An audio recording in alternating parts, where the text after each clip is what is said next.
శ్రోతలకు కథాలహరికి స్వాగతం. ఒక రాజు కథలు వింటూ పిచ్చివాడవుతాడని మీకు తెలుసా? అది ఎలాగో తెలుసుకుందామా? అనగనగా కుంతల రాజ్యంలో మహిపాలుడు అనే రాజు ఉండేవాడు. ఆయనకు కథలు వింటమంటే చాలా ఇష్టం. ఒకరోజు ఒక విచిత్రమైన ప్రకటన చేశాడు. నాకు విసుగు పుట్టేంత వరకు ఎవరైనా కథ చెబితే వారికి కావలసినంత ధనం ఇస్తా అన్నాడు. ఈ వార్త రాజ్యమంతటా వ్యాపించింది. దూర ప్రాంతాల నుంచి కథలు చెప్పడానికి ఎంతోమంది కథకులు రాజభవనానికి చేరుకున్నారు. ప్రతి రాత్రి ఒకరు వచ్చి కథలు చెప్పడం ప్రారంభించేవారు. కథలు చెప్పేవారు ఎంతో ఆసక్తిగా చాలా శ్రమతో కథలు చెప్తూ ఉండేవారు.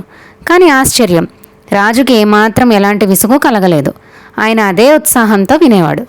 చివరికి కథలు చెప్పేవాళ్ళు అలసిపోయి నిద్రపోయేవారు. ఈ పరిస్థితి గమనించిన వర్ధనుడు అనే మంత్రి ఆలోచనలో పడ్డాడు. ఇలా కొనసాగితే రాజు మానసికంగా దెబ్బతింటాడు అని అనుకున్నాడు.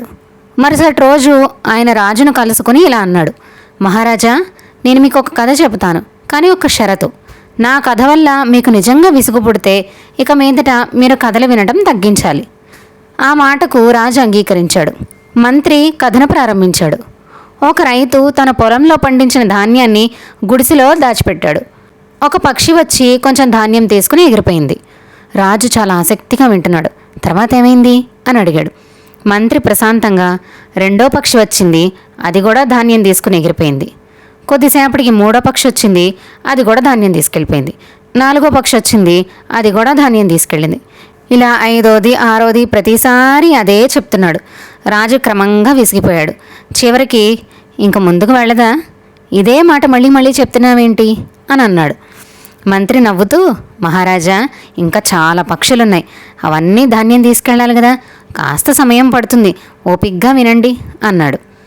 ఇది విన్న రాజు పూర్తిగా విసిగిపోయాడు.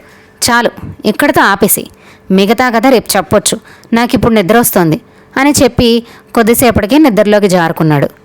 మంత్రి తన వేసిన పథకం ఫలించిందని సంతోషంగా ఇంటికి వెళ్ళాడు. మరుసటి రోజు తన మాట ప్రకారం రాజు మంత్రిని సత్కరించాడు. ఇకపై అతిగా కథలు వినడం మానేశాడు. అతి ఏదైనా సరే మంచిది కాదని తెలుసుకున్నాడు. మీరైతే రాజుకి ఎలాంటి కథ చెప్పేవారు? కామెంట్ సెక్షన్లో తెలియజేయండి. హలో, ఈ కథ మీకు నచ్చింది కదా? ఇలాంటి బోలెడు కథలు వినాలంటే కథాలహరి ఛానల్ని సబ్స్క్రైబ్ చేసుకోండి. మీ ఫ్రెండ్స్కి కూడా షేర్ చేయండి. ఈ రోజుకి కథతో ముగిద్దాం, తిరిగి ఇంకొక కథతో కలుద్దాం.